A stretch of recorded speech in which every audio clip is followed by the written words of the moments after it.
from the past. Please listen carefully. CoCo.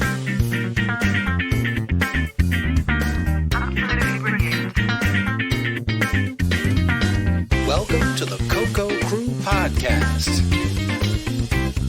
A delicious adventure into the world of retro computing news and information. Featuring the Tandy Color Computer. Hey, you got your CoCo 3 yet? CoCo. All right, well, welcome, CoCo Cruisers. You're listening to episode 54 of the CoCo Crew Talk Show. No, CoCo Crew Podcast. When we're getting old, I've forgotten. I had a birthday this week, and now I'm getting old and I've forgotten what show I'm doing. Anyway, let's see. We're a little bit shorthanded this evening, but we do have a couple other people. Of course, this is John Linville, and I'm here with Mr. Mike Rowan. Hello, Mike. Hello, everybody. And, of course, Mr. Boise Pete. Hello, Boise. Hello, everyone. So, very good, very good. Our other hosts are otherwise occupied at the moment.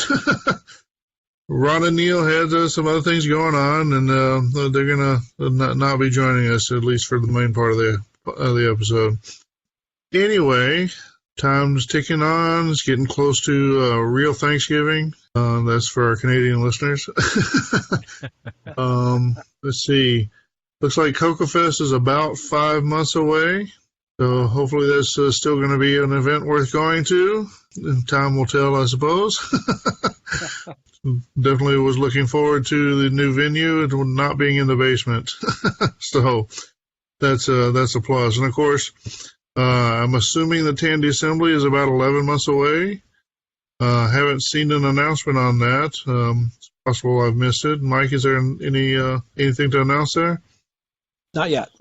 Okay, not yet, but we're still. I'm going to still predict 11 months ish away. That's a good estimate. Yep. Cool. Either you guys, I know, Mike, you've been working pretty hard recently, and Boise, I know you also have been working pretty hard.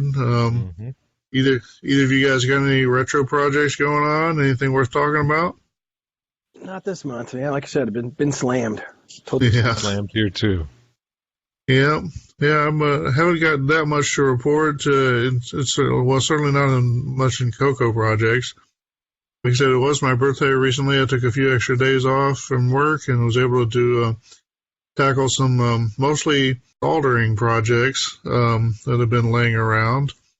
Building a that was Vince Briel's Superboard 3, which is essentially a modernized clone of the Ohio Scientific Superboard 2, which was a 6502-based computer that was sort of almost a predecessor to the traditional 80s all-in-one package. It was still a little bit on the hobbyist side, but it did come with a keyboard and video. So very cool project. Yeah. So Vince, just real quick, Vince Briel's still in business? No, I don't think so. His website is still up. In fact, this one, he had this kit available several years ago now, maybe as many as, I'm not even sure now. I want to say 4 years ago, something like that. Mm-hmm. I think I picked up the kit off of eBay a couple of years ago. Just happened to see it and knew what it was, but had just let it lay around. And so I had some time and hadn't done much in a while. I thought, well, at least building a kit is not super, doesn't take a lot of brain power, but it can be satisfying, and you kind of get the end result to play with, and it's kind of like doing your knitting or something, making yourself some socks. So that's what I did, and so I did that. I also built a cassette interface board for an Apple I, which I have not built my Apple I replica yet, but it's the board is a separate, the cassette interface is a separate board, so at least I've got that going. Oh, that's cool. And today I was building a propeller microcontroller based handheld gaming system. So a lot of solder lately. Yeah. Not all of it's super retro, but and none of it really CoCo. But sometimes it's good to do some other things. Yeah. So our reason I ask about Vince Briel is he used to show up at the VCF Northeast. This was about 4 or 5 years ago, right? And he had a table there. Then I had heard he was retiring, and he had some other kits that were really, really cool. So I was kind of surprised to know they're still available. That's cool, though. Yeah, I'm not sure. Like, I wouldn't rush out to order anything. I don't want to talk him down either, but I've seen some stuff that indicates that his website is not functional, or that you may or may not get the stuff in a timely basis these days. I don't know. It's use your own judgment on that if you do want to get something from Briel, but you may not be able to order it anyway. But if you do find a Briel kit available in the wild, like I did find that on eBay, they are pretty good for the most part. I built a couple of them. He had one for building a terminal system that was a little box when you could hook up a PS2 keyboard and a VGA monitor, and then it would act basically like a VT100 or other kind of terminal. You got one of those laying around here. It's pretty cool. I tried to order an Apple II GS RAM card that he built, and those things were not available. That was probably like 3 years ago. Yeah, like I said, I think he's out of the business at this point. But Yeah. kind of a shame. He's kind of like a Mark Marlette kind of reliable hardware provider in some parts of the non-CoCo parts of the retro world. I'm ashamed to see that no longer available, but They just get tired, I guess, after a while. it does happen. And so, like I said, it's just the way it is, I guess. So, how about any new acquisitions? Anybody get anything cool recently? Nope, nothing from me. Let's see, looking through my list of stuff. The most interesting thing I got recently was a APF Imagination machine, which is awesome. it's a bit rare. It's kind of my birthday present to myself, but they don't come up all that often. Basically, this is from back in the day when people had the bright idea of taking our home video game system and then setting it on top of a box with a keyboard and calling it a computer. And so this is the APF IM1000 or APF M1000 or MP1000. I think it went by both names. A video game machine. And then you set it on top of this other box that has a keyboard and a built-in cassette player. And it's got this U-shaped cartridge that plugs into the video game machine and basically throws the cartridge connector over the back, and it hangs down below the bottom of the video game machine, and then that plugs into this keyboard adapter. And then there's another cartridge, like a ROM cartridge for BASIC, that plugs into the keyboard adapter. And so then the overall the Frankenstein machine mostly uses the video and some of the memory and stuff from the video game console, but then has its own keyboard and a, like I said, cassette tape peripheral to make more or less an 80s style machine. The cool thing is that the video hardware in the M1000 is a 6847, so just like the CoCo, and it's wired up in a kind of a unique way that gives it some different video capabilities than what the CoCo can do. Anyway, it's a little bit extravagant, but I've been wanting one for a while, and it was my birthday, damn it. Treat yourself. Yeah, that's pretty Exactly. cool. Pretty cool. What are the odds of finding a disk drive for that? Oh, goodness, that'll be pretty hard to find some of the other peripherals. I bet. Even software, I think, it'll be pretty hard to find for it, but something to play with. It did come with a couple of manuals and stuff that are a little hard to find, so that should be cool. Oh, very cool. So, well, that's probably enough of an introduction to get us started on the show. So why don't we take a little break, and then we'll be back with our announcements. Since 1994, Cloud9 has made cool stuff for your color computer. Now Cloud9 is proud to announce the 2 megabyte Triad Plus memory expansion board. The Triad Plus works in two ways. Purchase just the Triad Plus board to expand your Color Computer 3 from 128K to 512K of RAM. Or add the new Protector Plus MMU to access the full 2 megabytes of static RAM aboard the Triad Plus. And the Protector Plus MMU utilizes full buffering to protect your CPU. Unlike previous 2 megabyte memory expansions for the CoCo 3, the Triad Plus operates seamlessly without the need for special patches, configuration, or workarounds. Games like Donkey Kong Remix and Sierra Adventure games simply work without hassle. And the Triad Plus will reduce your CoCo's power consumption and heat generation. The Triad Plus and Protector Plus MMU, only from the innovative engineering of Cloud9. Cool stuff for your color computer. Visit cloud9tech.com for details. Wouldn't it be great if you could get everybody's Christmas gifts at the same place? Well, maybe you can. I'll let you in on a little secret. The Holiday Gift Center at Radio Shack. After all, everyone loves electronics. And who has more favorites than Radio Shack? Calculators, radios, personal stereos, computer accessories. Oh, plus all kinds of handheld electronic games for the kids. So take care of everybody on your list. Make it a Radio Shack holiday. All right, CoCo Cruisers, welcome back for our announcements. You are listening to the CoCo Crew Podcast.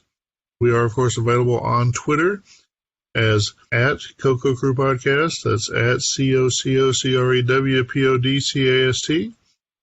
If you're prone to sending tweets, feel free to tweet at us, and we may tweet back at you.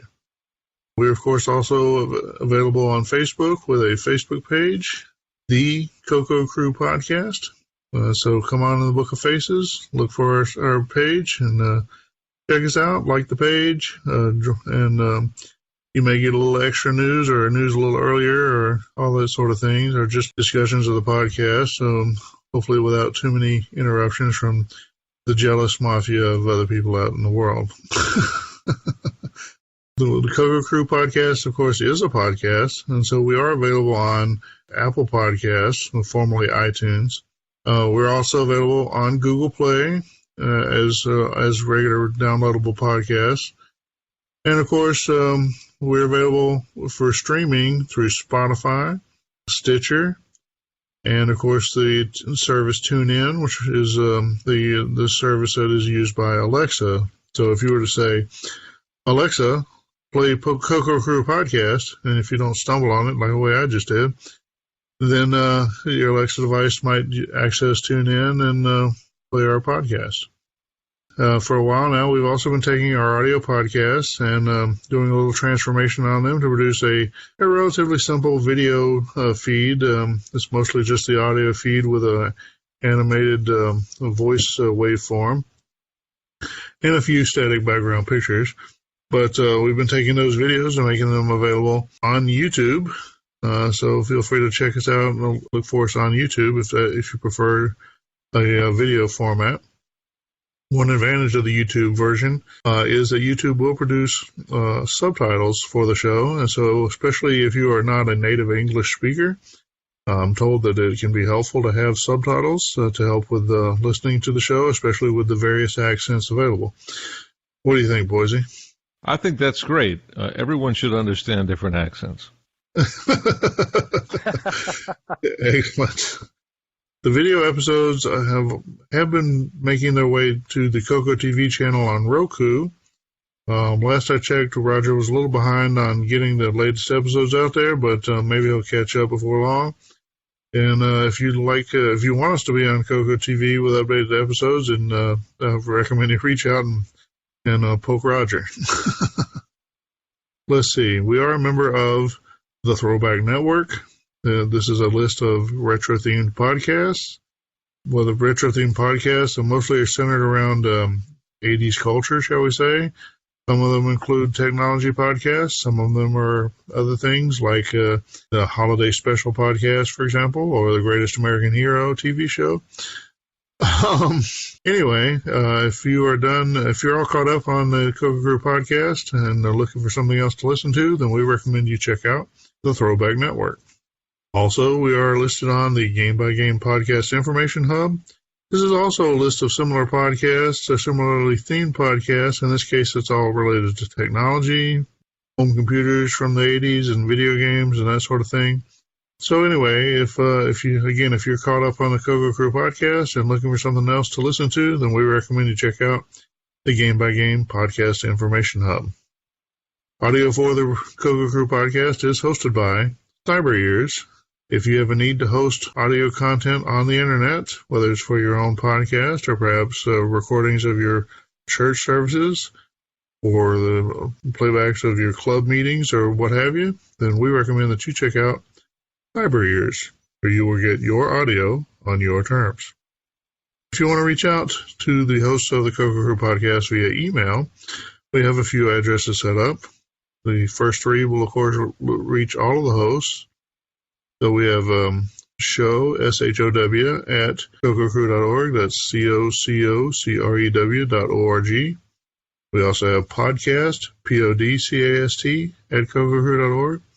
And feedback, FEEDBACK, at CoCoCrew.org. If you want to reach out to an individual host, then we have individual addresses set up there as well. I'm available as John, JOHN, at CoCoCrew.org. Neil Blanchard, who's not here this moment, but you all are familiar with Neil. He's available as Neil, NEIL, at CoCoCrew.org.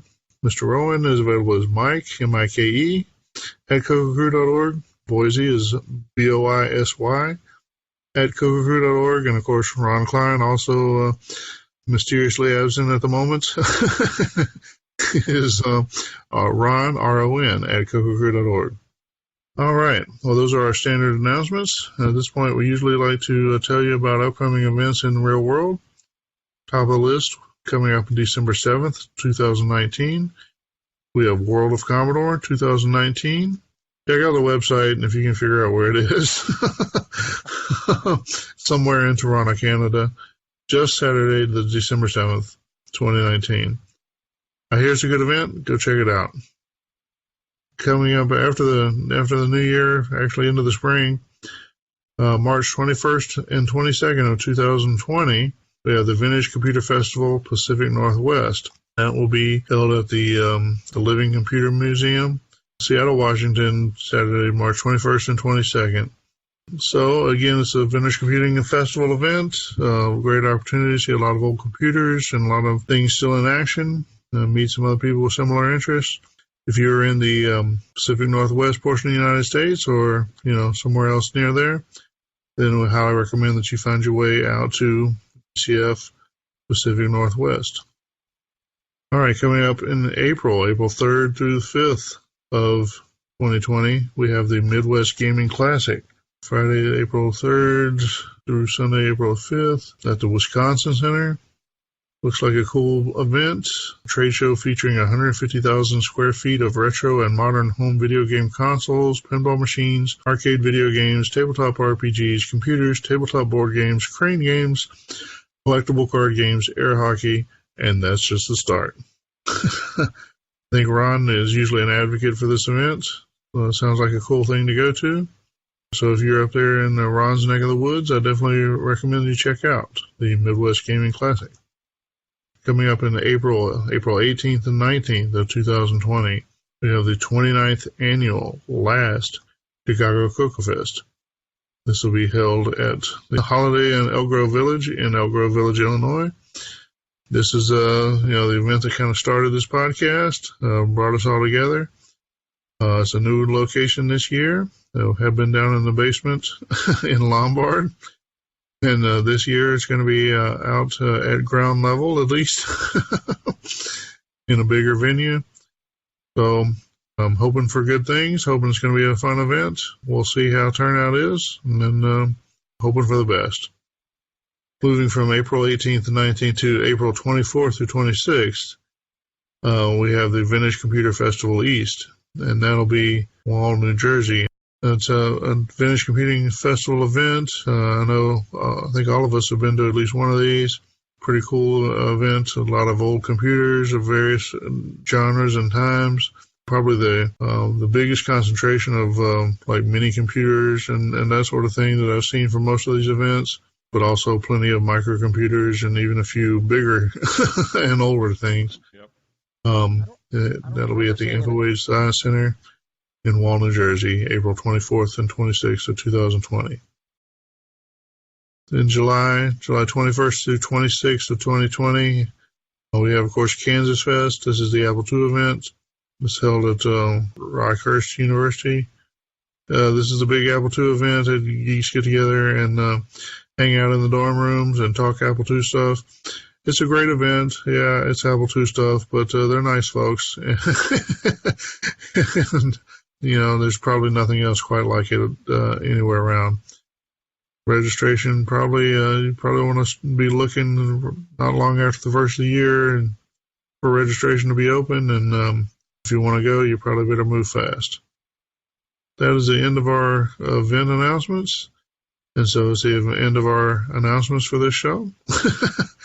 So why don't we take another little break, and then we'll be back with the news. Do you struggle trying to remember how to check your multi-pack interface to see if its PAL has been updated for the CoCo 3? Looking through documentation is time-consuming.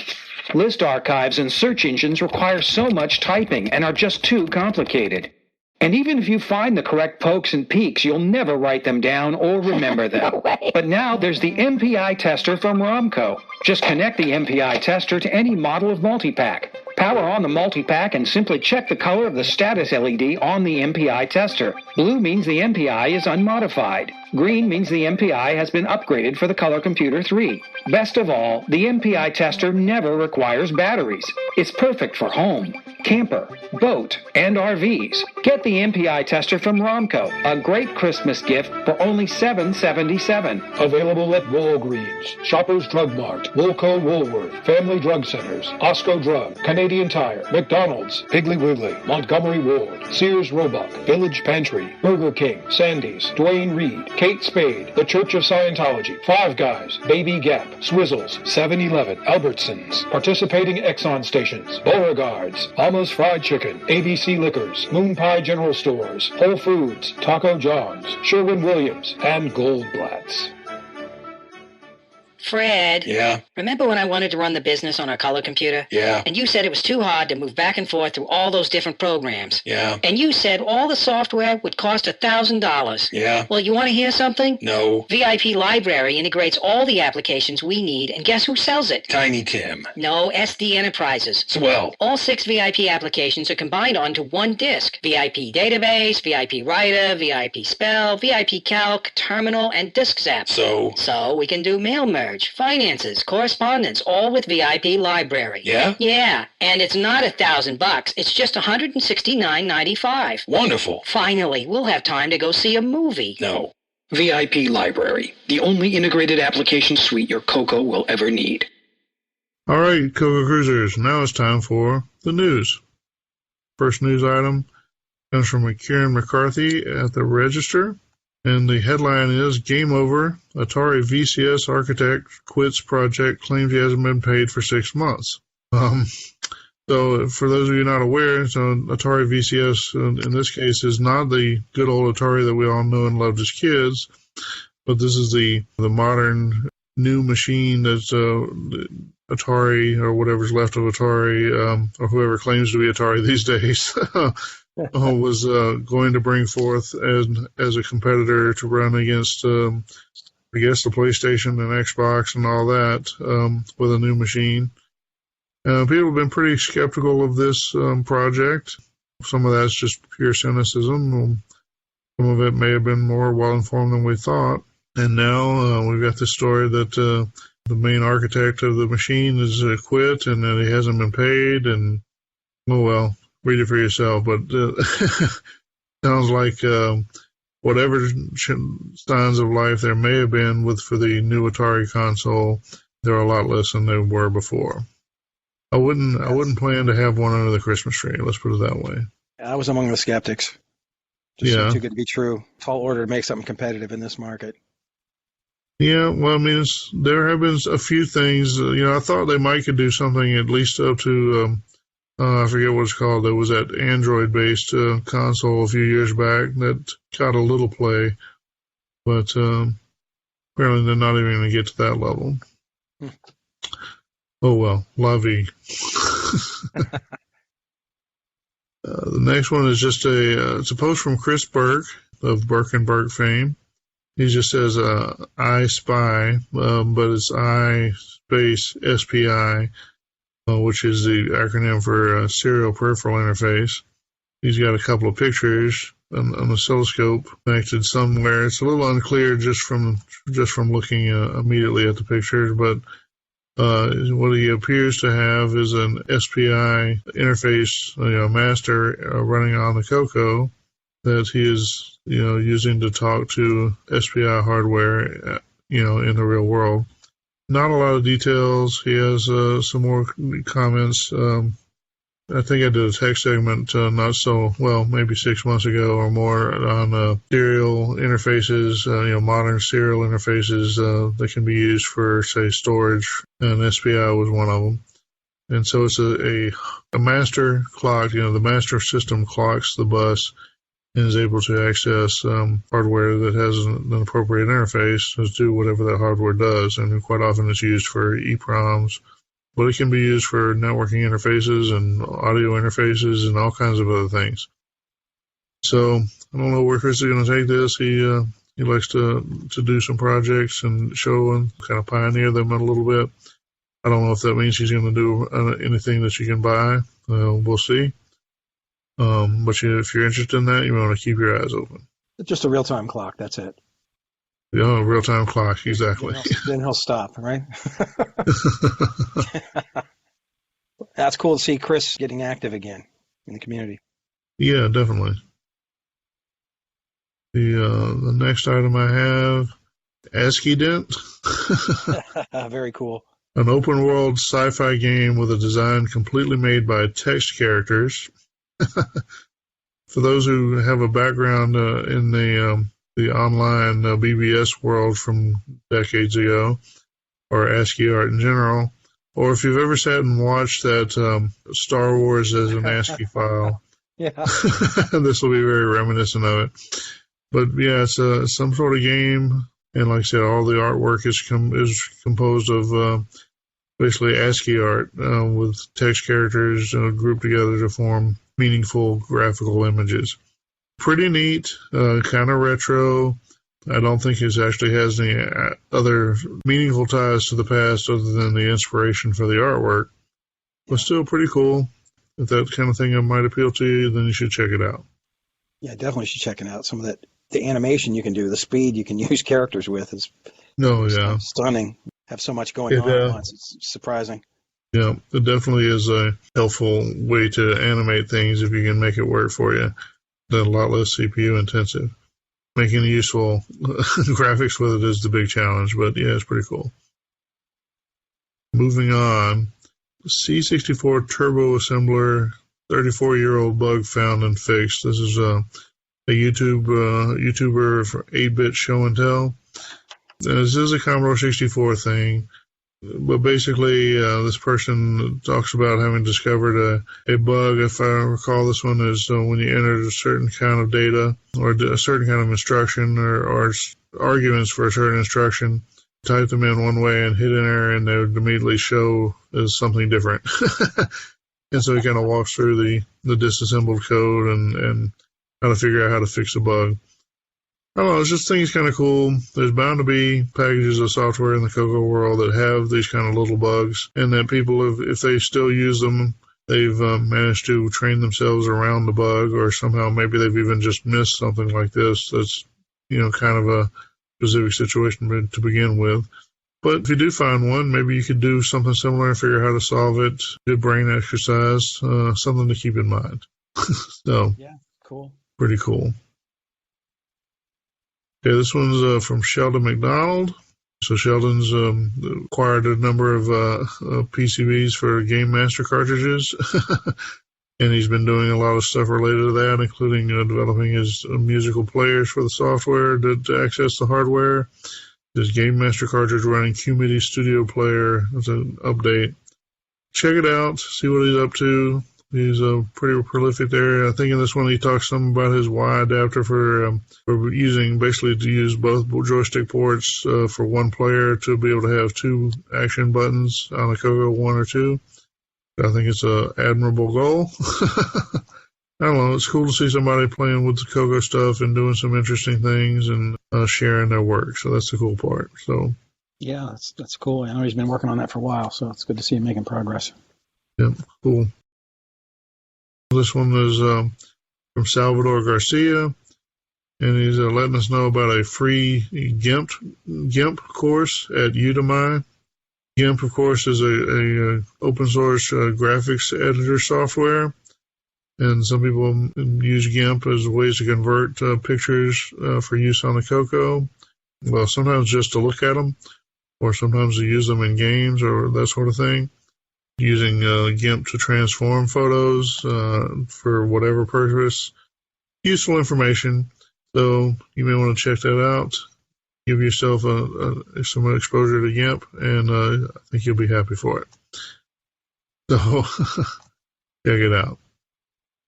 Okay, our next one is a summary of the main differences between the CoCo Orchestra 90cc and the special version I made for the Dragon. This is from Per Surratt. Looks like this is a text file that's describing the differences between the version he made for the Dragon and the Orchestra 90. So if you do any programming on the Dragon or are wanting to write code that runs on both the Dragon and the CoCo version of the Orchestra 90, this is definitely data you'll be interested in seeing. It's good that he's shared that with the community. Yeah, I thought that was cool. And like I say, it's good background information about differences between the two machines if you want to make software work across between them. The Orchestra 90 is a cool little software package. The hardware itself is useful, but not all that intriguing once you realize it's just two decks. But the software is pretty cool, and also the software can access the floppy controller, which has to be done differently between the CoCo and the Dragon. Pretty cool. It's good information. It's worth sharing. So thank you, Per. All right, our next one is from Brendan Donahue, and it is the CoCo VGA release 0.91 is now available. You can grab this from Brendan's site. This is a Facebook link. Sounds like he's made some improvements to the custom characters that you can create. Also says it's CMOC compiled, so somewhat accelerated utilities for editing, some bug fixes and some improvements overall. So if you have a CoCo VGA, you'll definitely want to upgrade to this new release. Yep, pretty good stuff. It's good to see the support continues for what is already a pretty good product. Next link is from Jason Scott, 2,500 more MS-DOS games playable at the archive. If you've been on the internet at all, you've probably visited this place, but 2,500 more MS-DOS games. It's not hard to get into the MS-DOS world, even on a retro MS-DOS machine. That's just an amazing number of things that are available, and some of these are some really awesome games. Yeah, it's definitely cool. Nice to have that somebody actively archiving that sort of stuff. I wish there was more CoCo content, but have to live with reality sometimes. That's right. All right, our next one is from Yahoo. Understand what's changing in Yahoo groups. Now, it's interesting because I followed this link and I'm still not clear exactly what's changing. It sounds like you can't post anything to Yahoo groups. It almost sounds like they're just going to erase the groups and start some new groups or something. What's your take on this? Well, I think they're basically going away. There's another site that's kind of similar called groups.io. And apparently, if you're a commercial member or if you're a paid subscriber at groups.io, you can actually have them automatically transfer a group from Yahoo over to them, including copying the files and the user list and all that sort of thing. But basically, I think the existing Yahoo groups are going to be shut down over time, and I think already at this point either can't post on the mailing list or only certain people can. I don't know. I think the net of it is they're disappearing. And so there are a lot of retro groups that had a Yahoo presence. I think there was even a color computer Yahoo group at one point. It's just nobody's been using it. if you're into retro stuff, you probably have already seen some activity if you're on any of those groups. But that's what it's about. The Yahoo's essentially shutting them down. Yeah, there are some unique groups out there that you can't find anything else on. I think the big one I use there is the Heathkit 3400 forum out there. So there's instructions on how to download things. I haven't actually looked at that yet, but we got to get used to this. We're getting old. Yeah. Well, yeah, all the free stuff that made the internet popular has eventually had to go away because somebody had to pay for it. Yeah, exactly. Which is funny because in this case, it's just storage and almost nothing but storage, and storage is just cheap, but not free. So at some point, somebody's got to pay, I guess. Well, hopefully it'll all move to the Internet Archive. Well, that would be good. All right, our next one is from Henry Rietveld. Looks like Jeff hit a home run with his arcade 1-up emulator of Star Wars. If you followed the 1-up arcade, it's like a miniature video game arcade, with lots and lots of games in it, and they've managed to port all of it's 3 or 4 of the Star Wars games that were vector graphic games. Yeah. So, and they were awesome games. Some of my favorites from that period. They've successfully ported them over to the arcade 1-up emulator. So. Yeah, and of course that's Jeff Vavasseur of the original CoCo emulator fame. And that's right. Yeah, that's right. And those are 6809 based games to begin with. So that's the link to the CoCo. Yeah, I gotcha. Yeah, 6809. Cool. All right, our next one is from Matchy, CoCo Discord bot QR code encoder, and this is pretty cool. He's actually got code on the CoCo to generate QR codes. And if you're not familiar with that, that's those little square codes that you can point at your phone at, and it will give you information or pop a link in on your browser. The video is pretty fun to watch because he runs it on the CoCo. You see the QR graphic appear, and he takes his smartphone out and points it at the screen, and it jumps him to the URL for his own website. Pretty clever project. Yeah, it's pretty cool once they recognize what those boxes are, those drawings that have thought they should do something with QR codes, and here's what Matchy's done. So I'm not sure if he's actually generating them on the CoCo or merely displaying them with like the semi-graphics. I think I asked him a little bit about it. He's a little hard to get information out of, but it looked, like you said, it looked more like he was just displaying them on the screen. Yeah, I think that's what he's doing. Code. Yeah, I didn't mean to mislead anybody to think he's actually generating those, but still pretty slick to see a QR code on a 40-year-old computer. All right, so moving on, we've got so why my videos are now private. The link to a video from someone known as, I guess it's pronounced Octavius. It's OCTAV #1 US. That's a YouTuber. It's been a while since I watched the video. I had never heard of her before this. I think does like gaming videos. She was doing some kind of reviews or something that she used a character that was like from an old video game. Basically what it comes down to is she used a video game character, may have even been like from like the box art, but one way or another, a character from an old video game.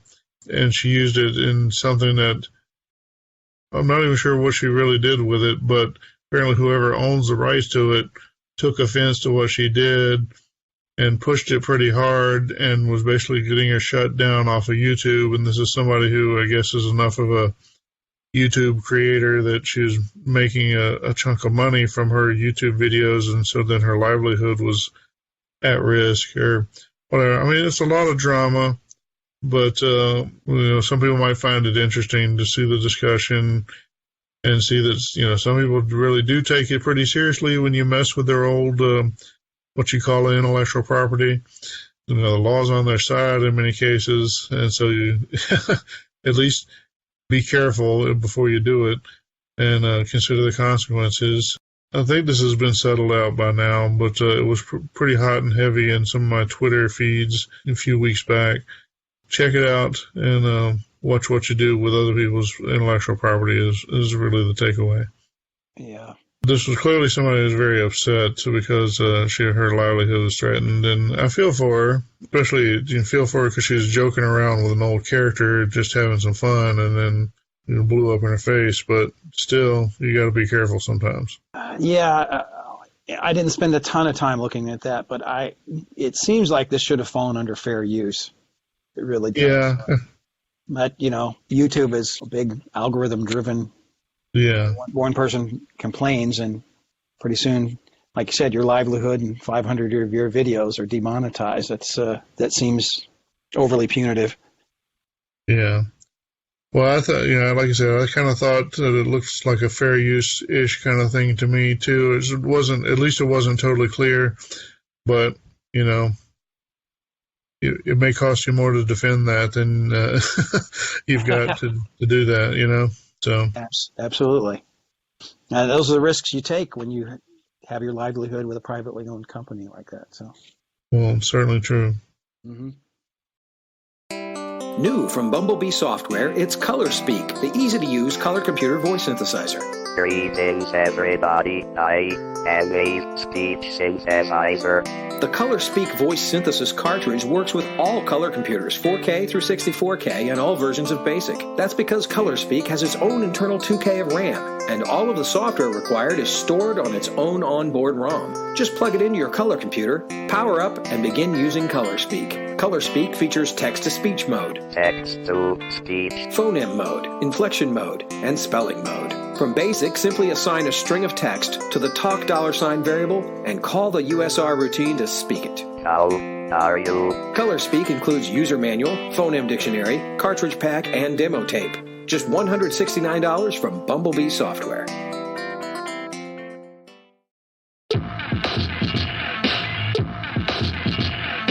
GimmeSoft presents Max Sound. GimmeSoft presents Max Sound. GimmeSoft presents Max Sound. Max Sound presents GimmeSoft. Max Sound is a hardware-software, high-quality audio recording station designed for the new Color Computer 3 by Lucas Industries 2000. Max Sound allows you to store real music and voices in the Color Computer 3. Max Sound will provide hours of fun for the whole family. From Helsinki to Christchurch, Max Sound, the quality recording studio of the 80s. From GimmeSoft. All right. Well, so moving on, we got next story is by Steve Dent at Engadget. Well, basically, I think we had the story not too long ago about how the U.S. military was still using 8-inch floppy disks as part of the missile launch systems, which is a little frightening. But apparently, the story is now that they were not going to use floppy disks. I've heard this story in a couple places. They haven't exactly been forthcoming with what they're using, probably for security reasons, just because, and better not, at least make the spies guess a little bit. Pretty maybe sure it's a CoCo SDC. Yeah, I was going to say, maybe they're using an SD card. I don't know if it's a CoCo SDC, but maybe it's some sort of SD card. Yeah. Knowing the military, it probably not even compact flash. It's probably one of the other mediums that the cameras were considering using between compact flash and SD before SD kind of took over. But who knows? Anyway, so if you're worried about floppy drives access being a problem in case the Russians launched on us, then worry no more. Apparently we're moving forward at least to have 90s era technology instead of 70s. Well, see, I tend to look at this story the opposite way. It just shows you how reliable an 8-inch floppy is, that they use it for that long. Well, that is true. And like you said, especially if you take care of them. If you take your floppies and put them in a climate-controlled underground storage facility and regularly maintain them and make sure they're still working, they'll probably work. But putting them in your damp basement or your dusty garage and basically leave them alone for 20 years, they may not work. It's a little different. But all right, moving on, we got let's see, a video from Anyvision. I don't know anything about Anyvision. I think it's some sort of gaming, video cast or whatever. Basically, this is Anyvision episode 304, but announcing new C64 and VIC-20 cartridge games for just £9.99. So basically £10, which was about, nowadays is what, about $1.35, $1.40, something like that. Used to be more like $1.60. Anyway, well, not a buck. It would be like 10. It would be like $15. Yeah, $15. I came across this over on originally, I think, at the Discord, CoCo Discord server. Somebody was asking, well, why don't we have some kind of like this publishing house like this for cartridges? And it's like, well, maybe it's a different crowd there now, but most of the crowd there kind of came out of CoCo Talk, at least originally, and the CoCo Talk show, and they'll say otherwise, but I think most of the resistance to cartridge games that I've seen has come out of the CoCo Talk show, rightly or wrongly. Whether or not it's fair, I'm not making any claims to otherwise, so please get off my back. But I'm saying that it came out of there. So it's a little ironic that the question came from there, is like, why don't we have this? And so anyway, I kind of got in there and answered back. So, well, we didn't get a lot of support from the community on this. We were kind of trying to do sort of this sort of thing. But then it started a little argument about, well, you were charging $40, not $20 or whatever. And it kind of degraded into a price discussion and whatever. So anyway, if you want cartridge games at a reasonable price in the CoCo, then buy some. I offer games that are on cartridge as low as I've done $25. I think I've done even cheaper than that for a few. And they sell pretty well, but once they get to a certain price, it's almost not worth the time to make them. So it just depends. But the biggest problem is not the cartridge. Of course, it's the availability of software. So what we need is more people making software that they want to make available. We can go from there. The biggest challenge on the price is how much does the author want for their royalty. It's not only that, it's the scale of the market. I mean, how many Commodore 64s and VIC-20s were made compared to the color computer? It is true, and if you can surmise that their retro market is kind of comparably bigger in the at the same scale versus our retro market, then there's probably tens of thousands or maybe even hundreds of thousands of Commodore people out there who want to buy stuff, and versus a few thousand CoCo people. Right. It's easier to cut the price back a little bit farther when you can be that much more sure that you're going to sell everything. I mean, it's not a big deal. I almost included this more to talk about the argument that ensued than than to make any point about it. Well, sure. There's still some sore feelings about more than just cartridge prices, I think, is what the argument uncovered. But whatever, we're moving on. We're going to continue to live in the community here. But if you are interested in buying cartridges for the CoCo, let me know and see, what are you looking for? I've had a few available. There's usually a few more on the horizon. We'll just have to match up with what's worth investing in. And if you've got an idea for a game that you'd like to see published on cartridge, definitely reach out. Long live carts. Yeah, exactly. All right, the next item. This is from Phil Harvey Smith. Phil is boffin, since I'm pretty sure he's in the UK. He'll maybe appreciate the term boffin.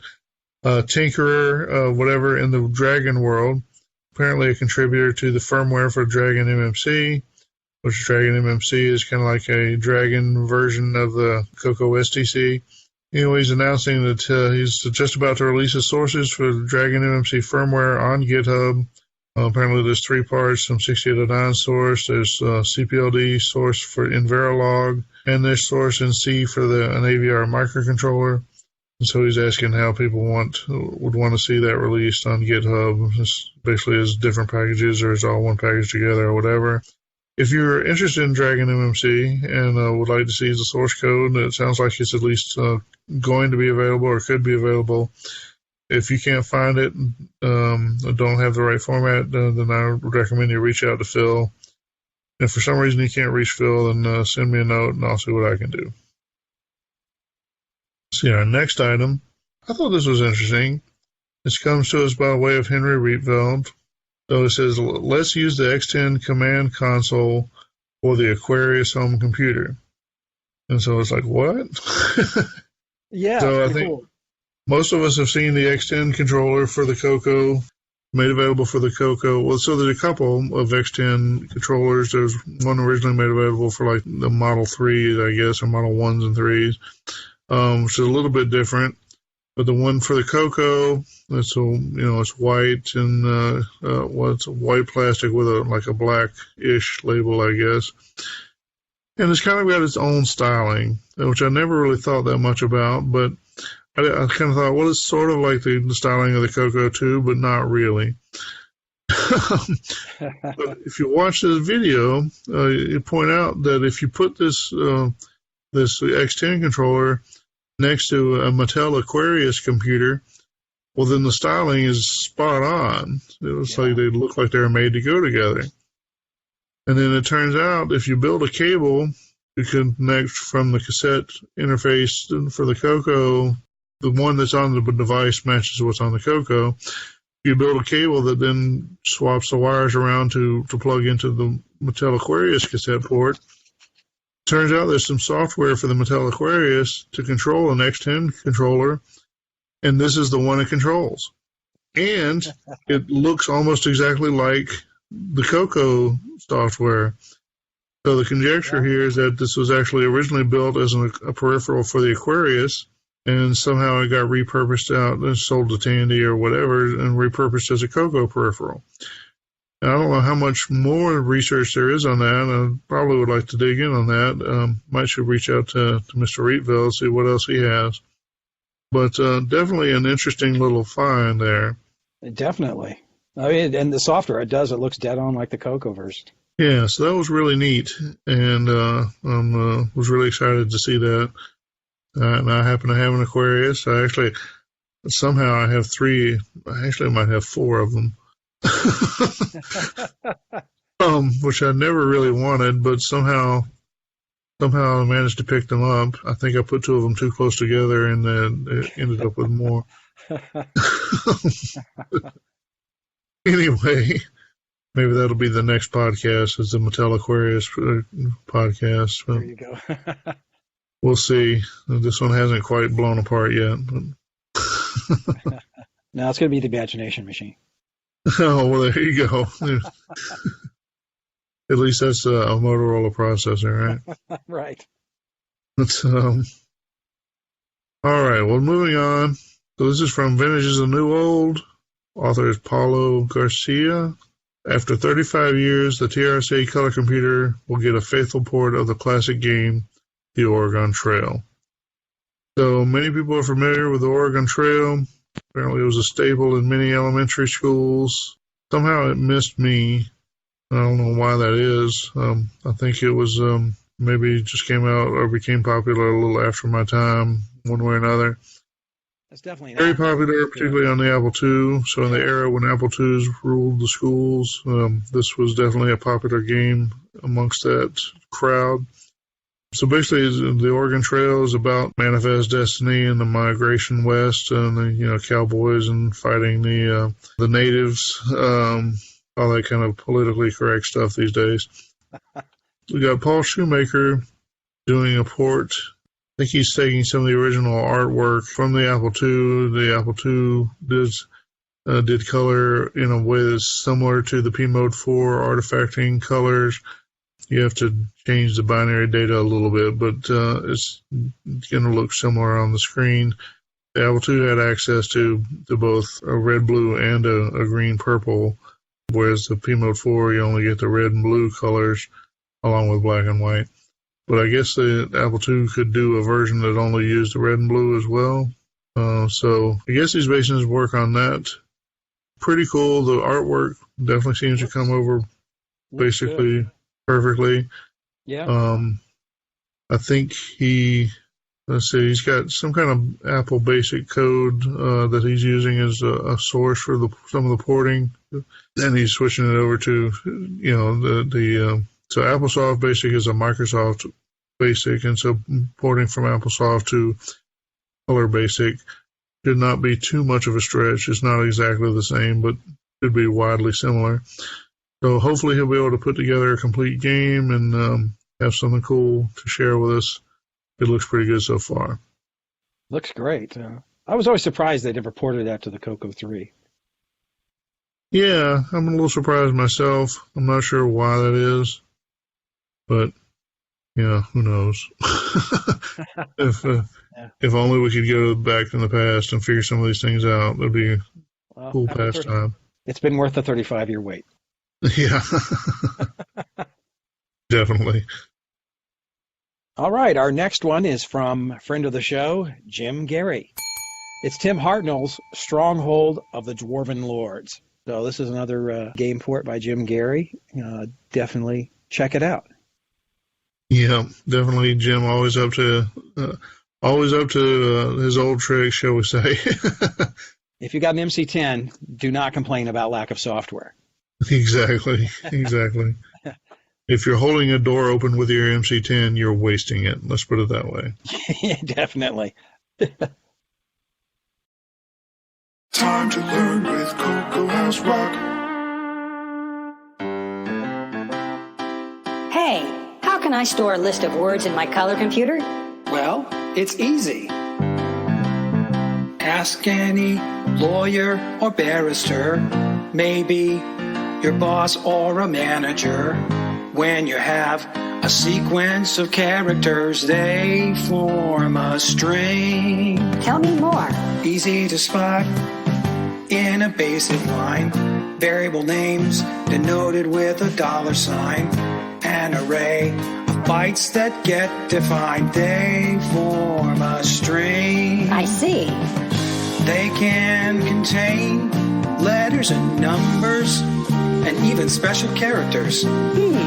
Surrounded by double quotes, so the interpreter doesn't get encumbered. We wouldn't want that. A string may be as short as a single byte. Just one? That's right. Wow. But even that lonely byte can be a string. Wow, there's a lot I didn't know about strings. Essential in a program's development. All the characters act as one element. A solution splendidly elegant when they form a string. Hey, mister. Yes? I'm confused. Can strings contain numeric data? Yes, they can, but they will be treated like characters instead of numbers. In Color Basic, numeric data can only be assigned to variables without a $sign. For example, you may say D equals 12, but you can't say D equals oranges. But you could say D$ equals oranges. Yes, but a string value must always be enclosed with double quotes. I think I'm getting it. Good. If you program, you'll use them liberally. When you need to store text sequentially, reference data with great brevity. When you form a string, Rats, that's the end. Okay, this next one is from The Portal to Texas History. This is a pretty cool one. Tandy Home Education News Clip from KXAS TV. This is a fun one to watch. You definitely should check it out. And, of course, Tandy was based in Fort Worth, so it's focused on Tandy computers. And, of course, the color computer is mentioned in there, and specifically about getting computers into schools for education. And some different packages they had to combine the CoCo and disk drives and monitor and everything with support things in the area. So, yeah, definitely cool to see all that computer history captured by the television report. Yeah, I know. What a set piece, right? Yeah. The ladies with the big hair and the long fingernails and the power suits. Yeah. Whatever. I'm surprised they didn't have leg warmers and leotards. But, if only they got the commercials in. Yeah, exactly. Yeah, That's definitely pretty funny. Fun one to watch, though. Definitely check that one out. Okay, our next one is from Alan Cox, a C compiler for the 6803, 6303 processors, but probably never the 6800. You can probably talk to this one more, but it's cool to see a C compiler for both of those processors. Sure. Well, so, I think I mentioned before, Alan is a former coworker from Red Hat, a cool old school hacker. And like I say, he's pretty sure he moved on to Intel, and I think he's basically retired at this point, but making good use of his time in the retro world. And, of course, he was the mastermind behind PhysX, which we've talked to Brett Gordon about. But he seems to have a soft spot for the MC10. I've seen him do other projects related with the MC10. So he's looking for a compiler.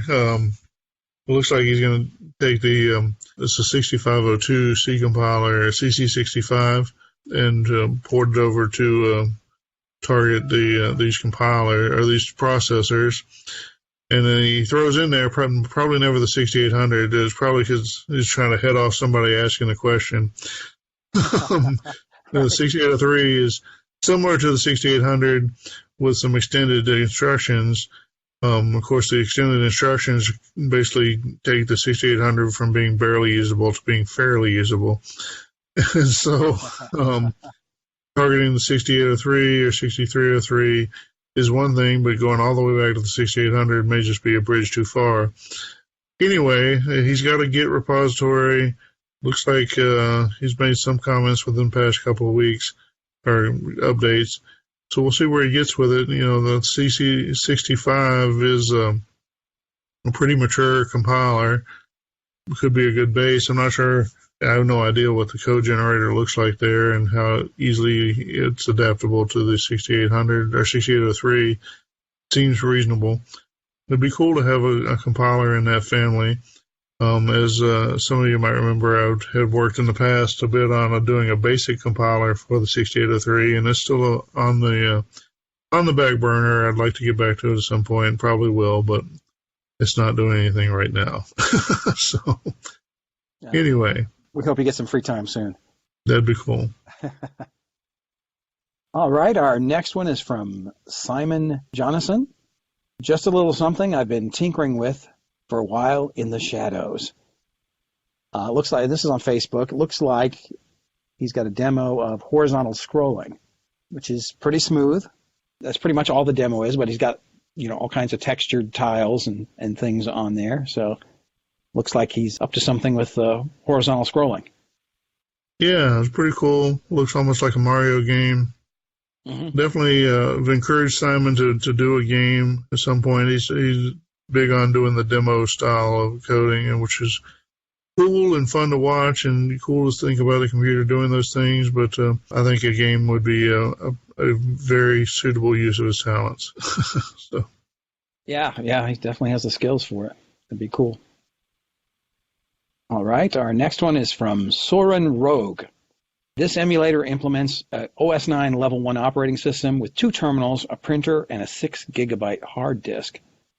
Now, this is pretty cool because you can very quickly pop open an OS 9 Level 1 development system ready to go. Yeah, it's pretty cool. This guy Soren, never met him. I've been aware of him for a long time because he's had this kind of a project available for a long time. He used to have a OS 9 emulator for Unix-style systems. You could hook it in. A lot of Unixes had basically a foreign binary kind of support you could set up. And so you could basically just execute an OS 9 program from your Unix command line, and it would just run the emulator and execute it. So anyway, this is not his first round with this kind of program, I guess is what I'm getting at. But cool to see he's still out there, still working on this sort of stuff. And like I say, it could be helpful for some people, especially if you are into OS 9 and you want to do some development. Be a cool way to do it. Yeah, definitely get you back in the game in a hurry. So. Pretty cool. Okay, our next one is from Chet Simpson. A quickie demo of my VGM player running in push mode with no IRQ. So I think this is a pretty early demo of it, but he's playing VGM, which is the video game music format. So he's able to take those files and play it out. I believe this is on the Game Master, and he's also working on some ports for some other chips, I believe, too. So, but he's definitely showing that you can, he's able to read the VGM format. Yeah. Pretty cool. So I use the VGM format for some of the stuff I've done, like some of the demos or the sound files I published, like last Christmas. The format itself is chip specific, and so you can get them to match different chips or whatever. I don't know if he's trying to convert between chips or not. Probably not, but maybe. There are tools that will let you. I've got a tool that I didn't write, but it seems to work pretty well, that can change like timing information based on different chips, different machines with this chip. They have the same chip, but they have different timing sources or whatever, and so the register dump data, which is basically what's in the file, needs to be played back at a different rate or between to recreate the sound. And I have a tool that will retime them, and so change the data so that it matches the different timing. And so doing it can put the stuff out in a simpler format. I think Chet, from what I read, it sounds like he's going with the original VGM format and doing his own retiming or whatever as necessary. I'm not sure. Maybe he's not aware of the other tools that exist to simplify the data. But that's what I use. Somebody else already wrote it, and so that way I don't have to screw it up. Somebody else did. So, but it works pretty well, and you can do some pretty cool stuff with that. His effort is a little fancier. As long as you produce sound, I don't think it matters much, but that's cool. Yeah, it's very cool. Keep us posted, Chet. Thanks for posting the demo. I think we already mentioned this 8-Bit Show and Tell YouTube group. Anyways, anti-Microsoft Easter egg hidden in C64 BASIC. So this is a little bit of a ruse here. There's some well-known Easter eggs in, different versions of Microsoft BASIC, particularly the Commodore version. He kind of walks through a little bit of that, and then he kind of guides you through doing certain things, and then extracting what appear to be anti-Microsoft messages or from the Commodore 64 BASIC or whatever. But in fact, it's a little bit of a trick. It basically is preceding, as I recall, is a pseudo-random number generator. And if you pick the right seed and start at the right place and whatever, you kind of get a little string that would, he demonstrates at the end of the video where you can kind of look for locations that will give you a certain output, and then you could, by poking things the right way here and there, you could kind of force that output when you want it and make it look like the original ROM code has somehow been set up to do that. So I included here because I thought, that was kind of fun and neat and whatever, and also it's a reminder you can't always believe everything you see. So yeah. Yeah, when I was reading that story, it was the same thing. It's like, okay, this is too good to be true now. This is... Yeah, exactly. Exactly. All right. Yeah, another one from Mr. Jim Gary. Paint Duel, classic basic program ported to TRS-A MC-10. Paint Duel by Lloyd Johnson, Creative Computing Magazine, July 1981. Pretty standard Jim Gary fare program from the past that's been ported to the MC-10. A lot of text and thoughtful action, that sort of thing. Not exactly an arcade hit, shall we say, but it looks like it could be a fun way to spend 20 minutes or an hour or whatever playing on your MC-10. Therefore, it's worth recommending just on that alone. Absolutely, yeah. So, very cool. Thank you, Jim. All right, so here's one that I thought was neat. This is from a Vectrix group. And again, I like cartridges and I like the Vectrix. So it was a perfect little combination. I will upload the 3D printer files for the Vectrix cartridge display, also known as bleachers. So he's got his little plastic 3D printed thing for holding cartridges, in this case Vectrix cartridges, but he does so in a stair-step sort of way so you can see the fronts of each cartridge as they're going up. And so it does almost look like little bleachers, and since they're Vectrix cartridges on bleachers for Vectrix cartridges, he calls them bleachers. Haha. Anyway, it's just a cool little thing. It'd be a great way. I can just imagine somebody doing a version that fits CoCo cartridges, and you could have Farfall and Xmas Rush and Night Lore and whatever else up there. And be a cool thing to have on your desk next to your CoCo. So, all you guys out there that like to do the 3D printing, why don't you take on something like this? I think that'd be a cool way to have something on your table at CoCo Fest. As long as it's £9.99. Exactly. Okay, so here's the one, another announcement from Nick Morentis.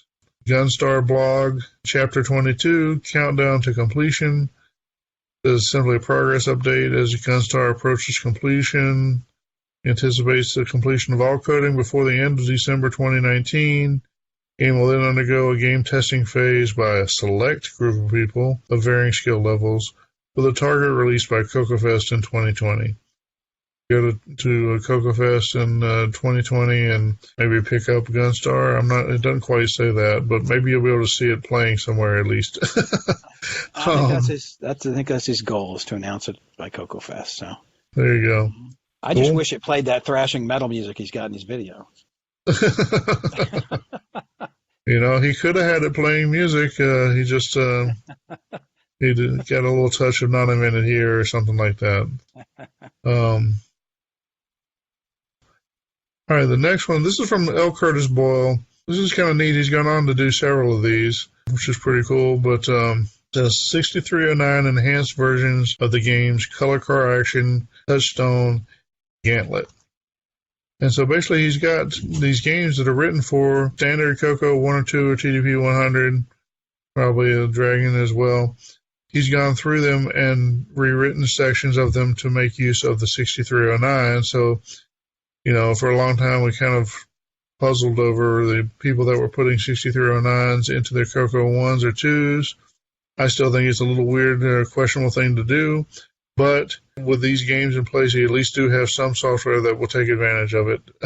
So, why not? Go ahead and do it. Yeah, it's cool. He optimized the code for it. Yeah, definitely cool that he's sharing that, and that's great. So, check it out. If you've done that to your CoCo 1 or 2, here's now a way to make that somewhat more worthwhile. Very cool. Yep. This is from Mr. Ron Klein. Drive wire to SD, in parentheses CF or even HD image for emulators. Mass DSK image transfer utility. Basically what he's got is a program that lets you create hard drive images from disk images or whatever. And he's able to target both the CoCo SDC as well as the Super IDE and even the virtual hard drive images the emulators can use. Pretty cool stuff. I know Ron's pretty excited about it. Wish he was here to talk about it, but put a lot of work into it. I think there's a dependency on Brett Gordon's YADOS or YADOS or Yet Another DOS, which is HDB DOS replacement with some other features. It's a cool thing. You should check it out. Maybe we'll get Ron to do a talk about it maybe next month. That would be good. And I think it'll even pull from like the Color Computer Archive. Oh, yeah. Cool. Well, that's the news for this month. So why don't we take a little break, and we'll be back with some feedback. Clap off, clap on, clap off, clap on. The clapper lets you disrupt computing from anywhere in the room. Just plug in the clapper and a color computer, multi-pack, disk drive, almost anything that will result in shrieks of horror from a sudden power off of your CoCo. You idiot! I was balancing the checkbook! Oh! You're an asshole! Clap off. Clap on. Clap off. Clap on. The clapper. Manufacturers and distributors of the clapper are not liable for damages or negative consequences resulting from its use. CoCo 3, CoCo 2, CoCo 1. Color computers are go. This is Lady Penelope. On behalf of International Rescue, I would like to thank you for listening to the CoCo Crew Podcast. Stay tuned for more wonderful color computer news and information. Turn any color computer with Extended Basic into a complete disk system with the new FD501 Color Thin Line Disk from Radio Shack. Store over 156K of data, write your own disk programs, or use ready-to-run software. The disk operating system is built into the program pack cartridge that connects the disk drive to your color computer, and the FD501 has room to add a second drive, providing an additional 156K of storage. This month only, purchase a 2-drive FD501 Color Thin Line Disk System for just $359.95. That's a 25% savings. Apply in-store for a CityLine revolving account and pay as low as $20 per month. The FD501 Thin Line Disk. Only from Radio Shack, a Tandy company. All right, CoCo Cruisers. Now we're back with some feedback. The first item up comes from Mr. Eric Gavrlik. I think he was talking about, I can't even remember exactly what we said. We were talking about people building crazy things and is it a good thing for the hobby or whatever. Anyway, his comment says, share your results, of course. That's always interesting. But not every $75 OSH Park or OSH Park order needs to be launched as a product here. And so I guess that's in question of, do we need to have everything come out as a product or every little thing? There's some people who just pop up all the time. Hey, I've got this project underway. And then somebody else will jump up and say, they'll post that little Futurama take my money meme. Yeah. Some people are just desperate for that stuff. I don't know. Seems to depend a bit on who posts their idea as to how much of that they get. But that's his advice there. Not just because you build something and made a PCB doesn't mean it needs to be a new product. Use some discretion. I think that's his point. It's great that you do your project. We'd love to hear about it. But it doesn't need to become a new product with its own e-commerce site or whatever. So maybe just calm down a little bit, I guess is his point. So thank you, Eric, for that comment. Next item comes from Steve Bamford. This is Steve Bamford of Cersei's Island fame, work in progress there. I mentioned there were some arguments and discussion that kind of spilled out of Discord, but spilled over to Facebook eventually, related to that cartridge publishing, whatever. And at some point it came up to, why aren't we seeing more games? I guess is what it came down to. So his comment is, so why aren't there more games, etc., supporting new hardware under development? Is the real reason I think there aren't more games under development today is simple. They're a ton of work.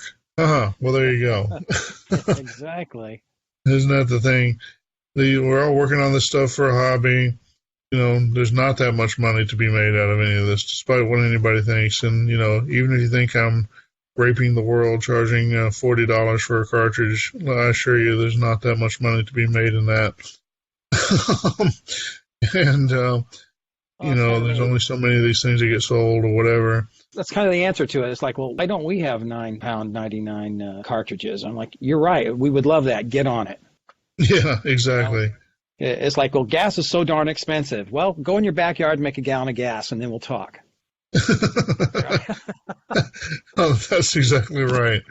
Like, if you think something costs too much, then the world is your oyster. If you can come along and make something for less money, then you should be able to sell a ton of them and get rich, right?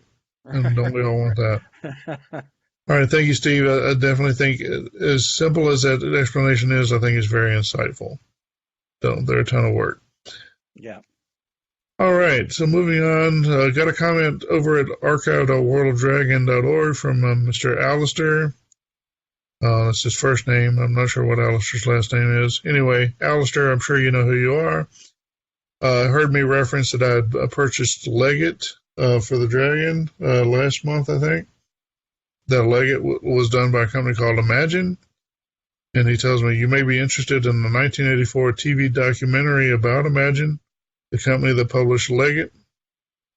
And he also sent a couple of URLs, which I'm including at the bottom of our show notes. The TV show was something called Commercial Breaks. This particular commercial break was about Imagine and Ocean Software. And so some very colorful things happened with the creators of Imagine in particular were some very colorful characters and leading colorful lives, shall we say. The story kind of goes into them. And then there's another URL there, the biggest commercial break of them all, which is kind of provides some backup information on the first one. So if you're into kind of spicy intrigue about the business dealings of computer companies in the 80s, particularly in Britain, then you may want to check out those links in our show notes. Very exciting stuff. It was pretty good. It was fun to watch that on YouTube. It's a full uncut version of that show. So very cool. All right. Well, that's the end of our feedback. Good feedback this month. So good to have. Thank you all for sending it in. Of course, we always love to hear your feedback, whatever you got to say, whether you want to criticize us or praise us or something in between. Do feel free to reach out with your ideas for show segments or whatever news you've got. If you want to announce your new game or your new project or something like that, well, let us know. Maybe you could be on the show. That's feedback, FEEDBACK, at CoCo Crew, CoCodrew.org.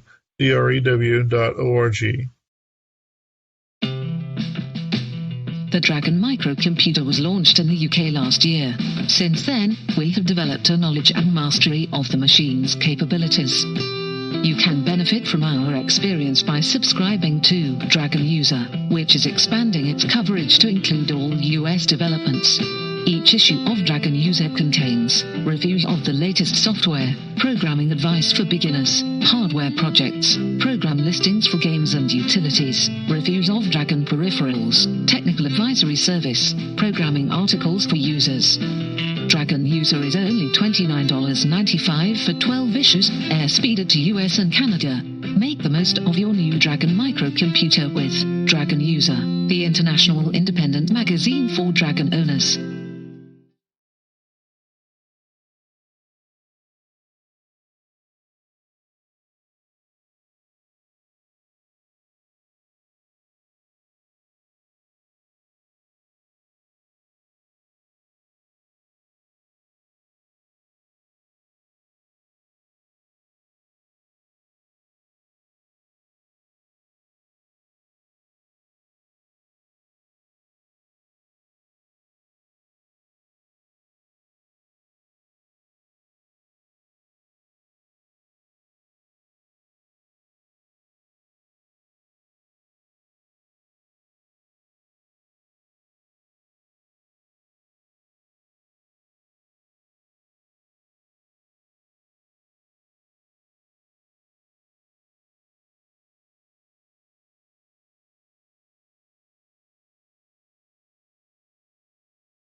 All right, CoCo Cruisers, welcome back for a little host discussion.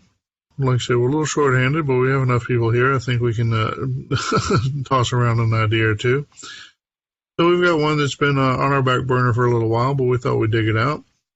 And the basic topic here is what makes a machine, quote-unquote, retro? For starters, like how old does it need to be? Or are there any other considerations to think about? For a long time, I think most people who did consider themselves retro enthusiasts, a lot of those people were kind of specifically against PCs because that was still, it kind of felt like, you were still sort of just an older version of a modern machine versus not something unique or different. But so today we've gotten so far different now. I mean, new PCs don't even run BIOS. And then you have some old machines, like, say, the Tandy 1000, arguably a PC, but it's got its own differences. Certainly a Tandy 1000 seems more retro than not, for example. But then you also get things like, people put together, you have replicas, like the machine I just recently built. It's a replica of an older machine, but it includes things like a USB port both as a power supply and for a serial port, and uses some other, uses a propeller microcontroller for the board logic. Is that retro? And other things like, people randomly throw together new machines with, older processors, 68,000 or even 6809. Does using an older processor make a machine retro? Maybe. Probably depends on what software it's running. I don't know. There's our farmland for our discussion, and who wants to dig up some weeds? Any thoughts? Well, I'd say it's safe to say that for it to be retro, that it's not supported by the original manufacturer anymore. Yeah. It's kind of been left behind.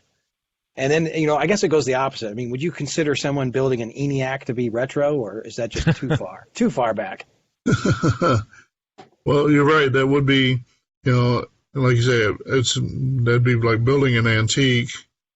And we have to revert to, the Wreck-It Ralph definition of retro, which is old but cool.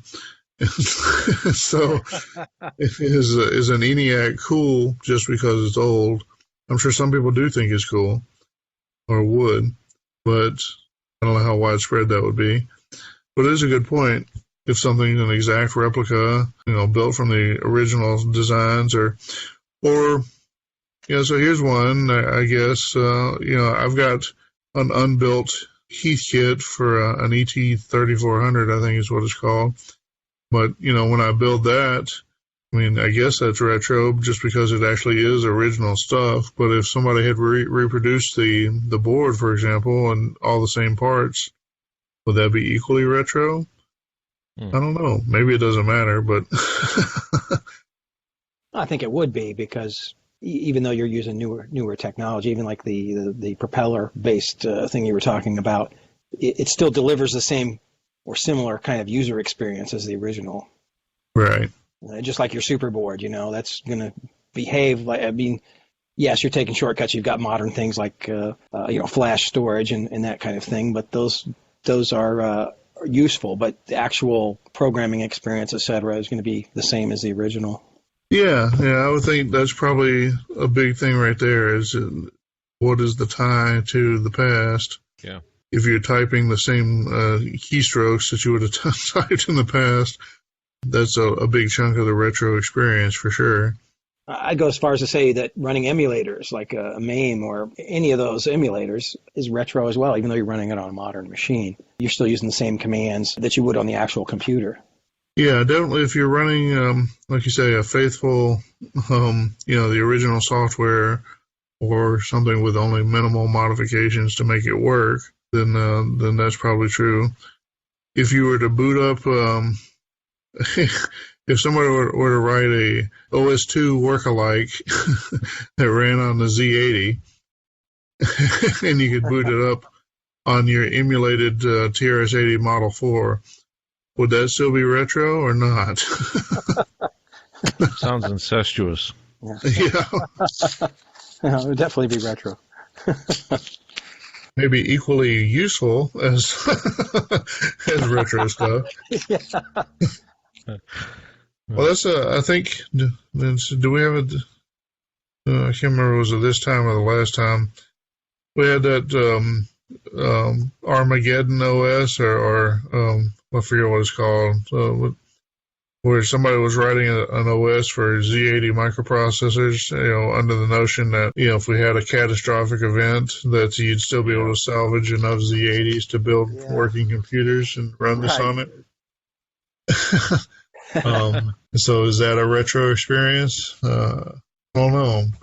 Probably limited in what it could do anyway. So in some ways it would be kind of like retro, but it wouldn't be doing exactly the same thing you would have done 75 or 85 or whatever. True, but the target of the technology is definitely retro. If you're writing for sure, yeah, or 6502, any of the 8-bit processors. I mean, that pretty much qualifies. Anything that's less than current technology, and I guess that could apply to Windows machines too. I definitely think you'd consider it retro if you're running Windows 95 or the Millennium Edition, which I'm sure the Glenside color computer is still running. That's the secret to their database security. That's right. I think that when I think of a retro computer, I think of something that's original, that is, of course, aged, not supported. Usually the manufacturer isn't even around, a.k.a. Tandy. I think of typically a retro computer as something that is pure and unadulterated, that hasn't necessarily been overly hacked or modified or defaced. Obviously, it's still a retro computer, but is it a pure retro computer? I think you could make an argument about, or make a discussion about, what is pure retro computer versus something that has been, Frankensteined or too modernized, if that's even makes any sense or is even relevant to the discussion we're having. But obviously, the computers that we do things with, the CoCo, is certainly retro. Philosophically, is it still retro when we start putting new gimmies in it and new keyboards and all this other stuff? That might be an interesting direction to go in the discussion. Yeah, that is a good point. It comes to preference of what you're looking for, too. But, yeah, I mean, that's another analogy to, like, the auto hobby. Do you want a car that's an original 1955 car, or do you want one that just looks like it and has, modern ignition and fuel injection and disc brakes? That's right. Different experience. Yeah. Once you'd have to set the timing with a points distributor, you might have a different exactly. kind of thinking on that. Right. Yeah, at one point owned a 56 Pontiac Chieftain. It actually had, what was it? I think it was a fuel filter that actually had was glass. It was like a little glass jar under the hood. Yeah. And it was like, I could have, being from the South, it's not hard to imagine if I had reached in my grandmother's kitchen cabinet and pulled that out and poured some juice in it. So, anyway, that was kind of fun and cool and neat, but I can just imagine if that had somehow ever broken, how much of a pain in the ass it would be to try to get that car off the side of the road. There's definitely, like you said, the life support kind of upgrades and even the life improvement kind of upgrades, like, let's say on a car, replacing the old drum brakes with some disc brakes, not a bad idea if you're actually going to drive it. Right. But in the retro computing world, finding a way to load software off an SD card instead of a floppy drive, I think is kind of equivalent to that. But, in my book, when you go from that to, we want to have a new video card that is like 4K resolution and HDMI output, and we're going to drive it with a 6502 or 6809 running at 1 megahertz. What are you doing? We'll just replace that to 1 megahertz 6809 with an FPGA implementation running at 50 megahertz, and everything will be fine. It's like, well, okay. But at some point, if I want to build a high-performance machine, I'm probably going to start with an ARM or a PowerPC or an x86 CPU or a RISC-V or something like that. I think we need to come up with a new name, a new term for this amalgamation of an older retro computer and new hardware. Maybe something like Nouveau Retro or something like that. Yeah. And like I say, there's nothing wrong with doing that. It's it might be in a different category, I think. Yeah. Yeah, I agree, but I think you'd also agree it's a much different experience. Like, I don't usually use a CoCo emulator. I've ever used them, but I like having the physical CoCo there. Yeah. floppy drives, the whole thing. I only find that personally emulators have been helpful in development situations or expediency. Yeah. In accelerating development for different things, but certainly when I think retro, I think of the actual physical hardware as it was manufactured back in the day in its present state. So where does that leave us? Have we solved anything? Well, I think, it's have different definitions and even brought up more things to think about and consider when it comes to what we define as a retro computer, as a retro computing system. So we're thinking something with at least a certain amount of age, probably something that's been abandoned by its original hosts or whatever provider. I think that makes sense. Probably something, whatever software or whatever you're running is at least in spirit the same or similar, maybe with the changes required to make something run, but still essentially the same keystrokes you would have typed 10 or 15 or 20 years ago. Mm-hmm. I think that makes sense. I think when you start running different software on a different processor with different I/O capabilities, before long, it's not really a retro computer at that point. It might be something cool, it might be something fun, but it's just not exactly not the same. Not the same. Well, can we beat this one to death then? It's laying on the side of the road whimpering. Well, why don't we draw this one to a close in consideration of the coming holidays? We all have something to be thankful for. And we'll retire this one and then be back with the rest of the show. Howard Medical Computers. Save $100 on Magnavox monitors. Magnavox CM8505 RGB analog, only $198. Zenith 123A 12-inch green screen, just $67.50. Zenith 122A 12-inch amber screen, just $88. Stop by our showroom for other special deals on controllers, memory, disk drive, software, and more. Open 6 to 5 Monday through Friday, 10 to 3 Saturdays. Located at 1690 North Elston in Chicago, Illinois. Howard Medical Computers.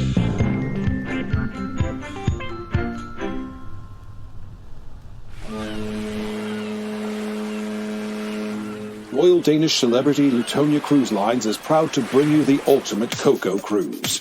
Join us for 8 days and 7 nights aboard the magnificent and luxurious CoCo Explorer 3.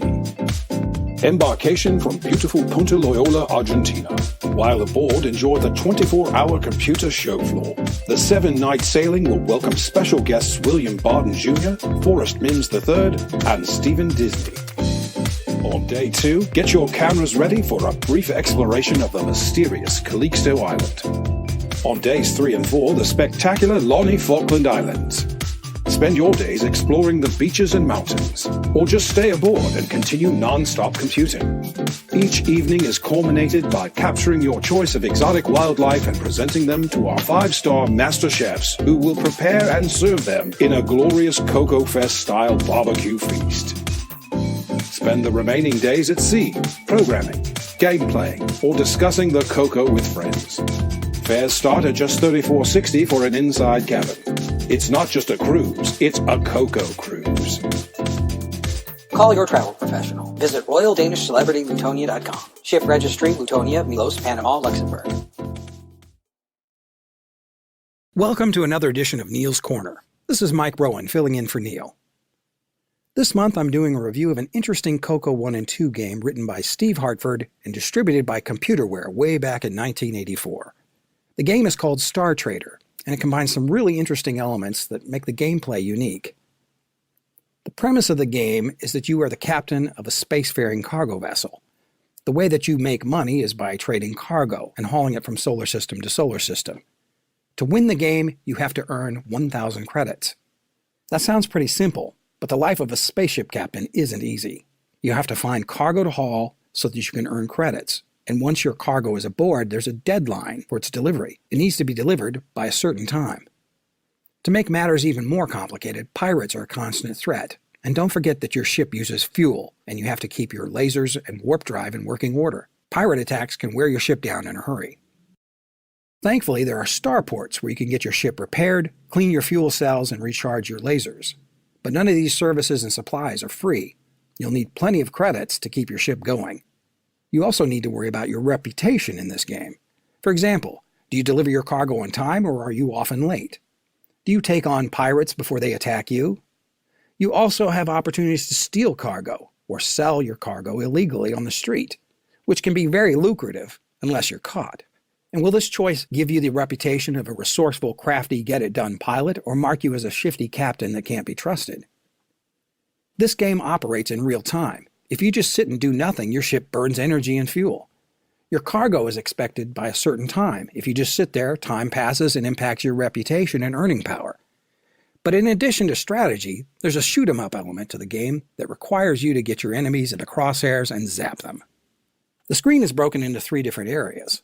The top is the view screen. You can see the planets that you're in orbit around and shoot down enemies. The middle section shows the status of different ships' components, when your cargo is due for delivery, and the all-important credit balance. The bottom section shows the computer panel with options and commands that are available to you. You simply point and click the option or command that you want. You can use a mouse or joystick, though a joystick will probably be more familiar to you when you have to fight the bad guys. The instructions for the game are pretty straightforward, but intentionally brief. A big part of the fun is figuring out what strategies work and which ones don't. And there also appears to be some randomization that makes gameplay different each time you play. You can save and reload games, which is a useful feature as it can take considerable time to accumulate 1,000 credits. I like this game partly because it was written for the CoCo 1 and 2 and requires that you manage several elements simultaneously while allowing you occasional arcade-style battles. This game can certainly keep you engaged for as long as you like. Star Trader will run on a 64K CoCo 1 or 2 as well as a CoCo 3. The game and its documentation are available for download from colorcomputerarchive.com. Fort Knox. More than 5,000 tons of precious metal lie behind a 22-ton vault door. The walls are concrete-lined granite.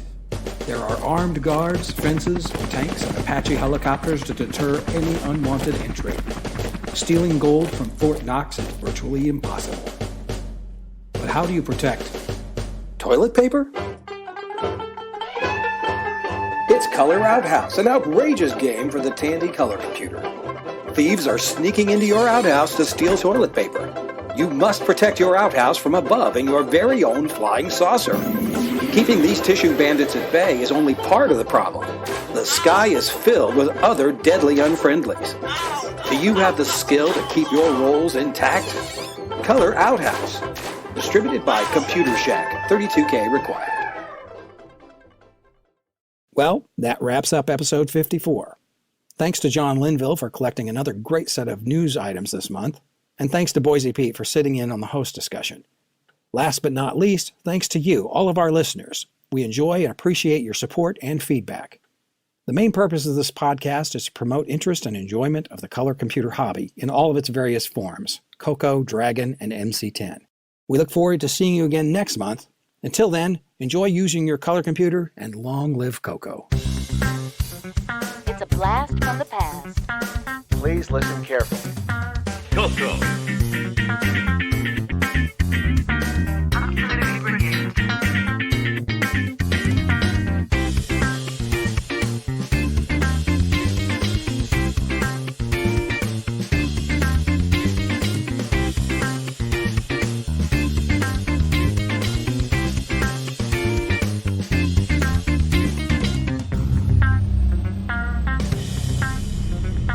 CoCo.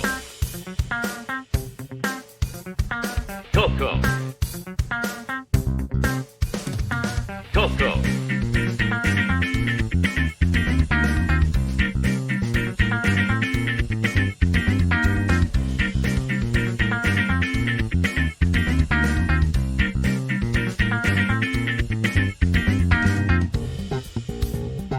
Dance like there's no tomorrow.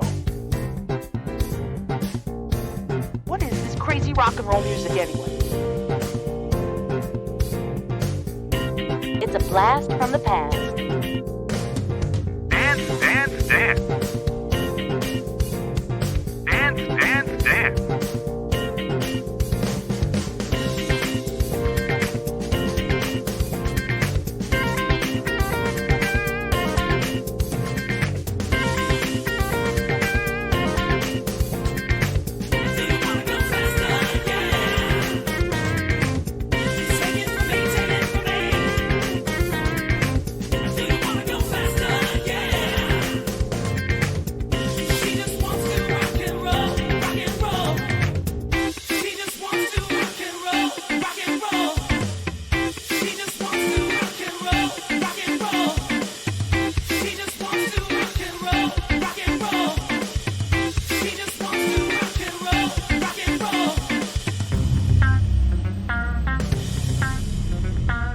CoCo.